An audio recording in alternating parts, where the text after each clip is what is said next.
Imagine if you could take $1, yes, $1 coin, and turn that into an infinite return. Well, it's possible. Technically, it is actually quite possible. Take $1, turn it into $100, turn it into $1,000, turn it into $1 million. I am not kidding, and that is what we're here to talk about today. What's going on, folks? Welcome back to the channel. My name's Chris Furlong. I've been reselling for now 1.5 years, and I do a lot of running and other things on the side as well. And today I'm here to talk to you about cash flow, and in particular, how cash flow is king when it comes to reselling. Now, you heard me say it. I said, what if you could take $1 and turn it into an infinite return? Now, technically, this is possible. Technically, we can do that.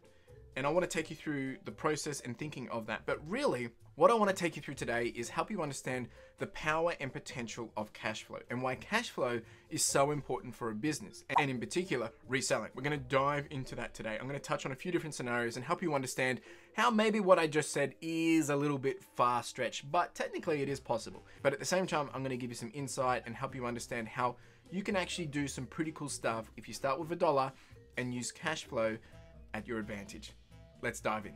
All right, so what I'm going to take you through is a couple of different scenarios to help you understand, I guess, how cash flow can open up so much power and possibility. We're going to go through a couple of examples and then some more realistic examples as well. And as I go, I'll give a bit more detail of why it needs to change and how we can make it better for you and for me.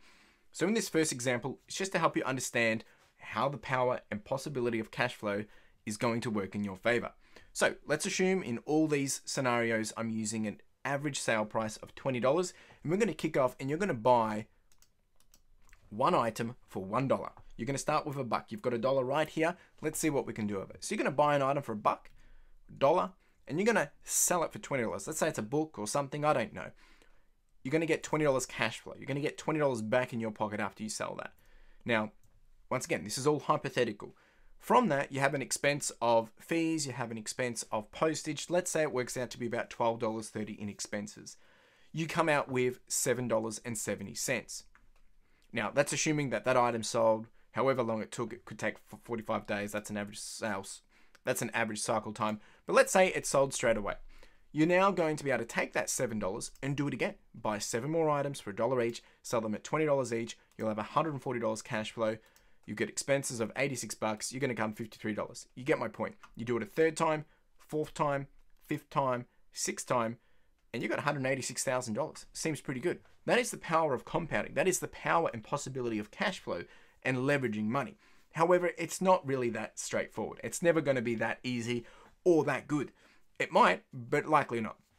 We have to take into the time factor. We have to take into the sell-through rate factor, meaning how long does it sell and how many items of those that you have purchased are actually selling. So we need to do a bit more realistic. So we go down a little further. As you can see here, we've got a 0. We're going to do the same process, but this time we're going to do it with a bit more realistic. We'll start off with, we'll sell one with 100%, and then as we progress, we'll sell it with a 20% sell-through rate. So you buy one item for $1, sell it for $20. You've seen all this. You buy another 7, we'll round down. You can assume you can buy 7. And then you're going to sell only 20% of them. So you get $28. So maybe it's not all at full ASP or whatever the situation may be. You get $28 back. You haven't sold them all. You come out with, after expenses, only $10.80. So you buy 10 more. Same thing, 20% sell-through rate. You get $15 back in your pocket. You keep doing it. It's a bit slower. It's not as real, look at the difference. Look at the difference. That's assuming, this top line is assuming if you sold everything at 100% sell-through rate. More realistically, this is how slow it's going to be. Now, if I was to apply this with my profit first process, what I would like to do is then, from the money that I get, I'd put $7 into my bank account, and then I'd put 45% into operating expenses. That's what I use for my expenses. 45% into owner's pay, paying myself first, 7.5% into tax, and then 2.5% into a bonus dividend that I pay myself quarterly. But as you can see, it's not really going to be a lot. So with that in mind, you've got a bit of understanding, the power and compounding potential, the possibilities of cash flow. Let's dive a little deeper into some more understandable and realistic scenarios. And once again, I'm going to take you through a bit of a process and then change it up. Let's say you have $100 right now. Let's turn it into some big dollars, hey? So you get $100, you buy 100 items. This is starting from scratch. And you sell them. Once again, this is assuming with sell-through rates that are going to move really, really quickly, 100%. You sell all 100 items for $20 each. You get $2,000 back into your pocket, right? After expenses of $1,230, you have a balance of $770. Cool. You do it all again. As you can see, do it, compounds. You are going to be a millionaire, an absolute millionaire. And that is the power of compounding. But once again, this is not realistic. The chances of this is very, very low. So we need to add in some factors around sell-through rates, time, remaining stock, all that jazz. So let's be a bit more realistic. Once again, we'll do 100 items. This time we will use a sell-through rate of 40%, 20%, 20%, 20%, 20%, 20%. Okay? You're going to sell 40% of these items. You get $800 back into your pocket after expenses that you have to pay, shipping fees, all that jazz. You get a balance of $308 back into your pocket. So you do it again.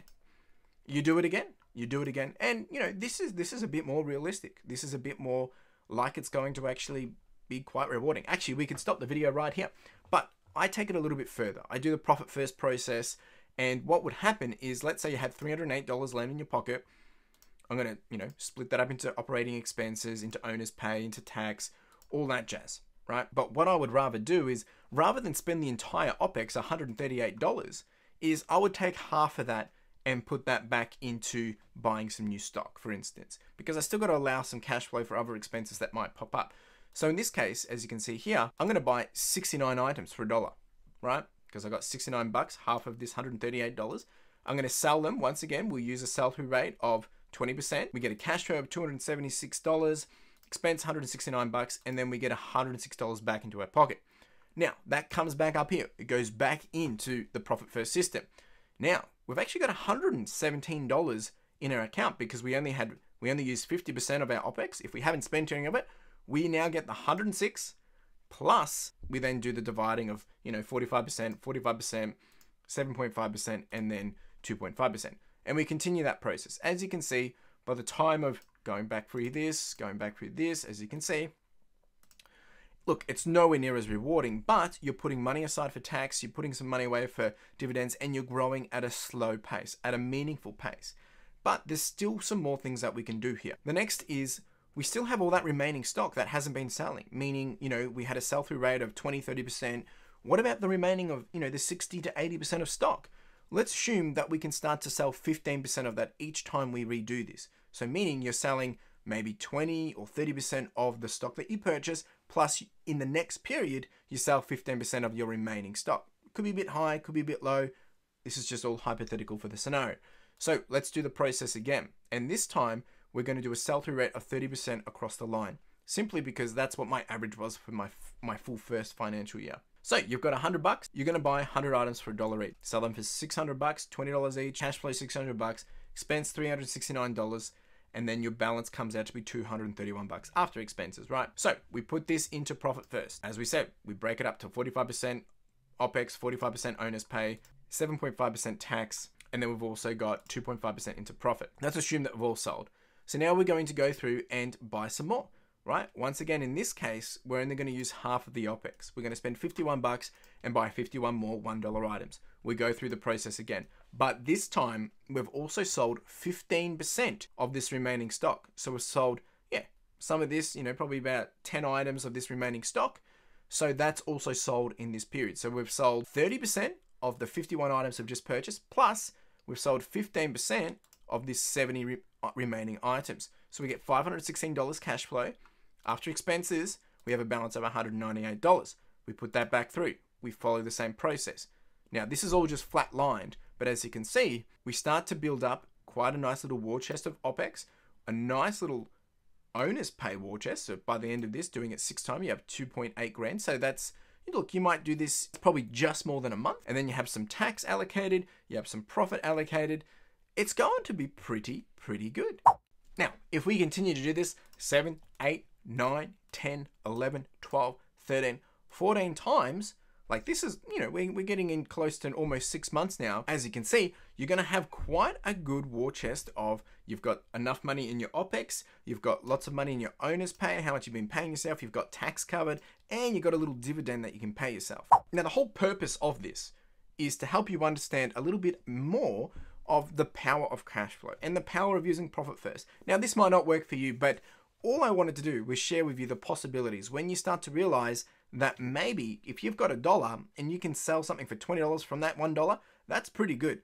But you know, you don't have to be waiting to sell it for $20. You could sell it for $15 and sell it 10 days earlier. you could sell it 10 times quicker. The point here is when you start to have cash flow, your options start to open up very, very quick. And it means you're going to be able to do some pretty good stuff pretty quick. Well, there you go. Now, I know some of this does seem a little far-fetched, but at the same time, there is some reality here where if you do take some dollars with the right sell-through rate and the right ASP, you can potentially make some pretty good return. And that's the beauty and the power of cash flow, but also of reselling as well. Now, at the same time, I do want to make sure we went through some pretty flat-lined details here, meaning we used on average a 20 to 30% sell-through rate. We spoke about a $20 ASP. Imagine when you start to change this up, when you start to sell more, when you start to sell less, when you do find an item for $1 and you can sell it for $100. The opportunity and the potential starts to compound even more and grows really quick. The key factor here is consistency and taking any lesson and experience that you gain and making sure you use that at your advantage. Because I can talk about all this, but unless you go out and do it, and unless you go out and learn, and unless you go out and try, nothing's going to happen. You know, I've been selling lots and lots of items. I've sold over 3,000 items, to be honest. And it doesn't mean I have $1 million in my bank account either. So the reality here is that it's not as easy as it looks, but with the right understanding, the right approach, and with some analysis and some skill, you can do some pretty cool numbers here. So get out there, take a buck and see what you can do, eh? Actually, it would be a pretty fun challenge. If you could start with $1 and see how far you could take that $1, that would be pretty cool. Anyway, appreciate being here. If you've got any questions, any comments, whatever, chuck them down below. Would appreciate anything that you've got to say. Of course, everyone's open to their opinion too. Otherwise, you have a wonderful day. Cheers.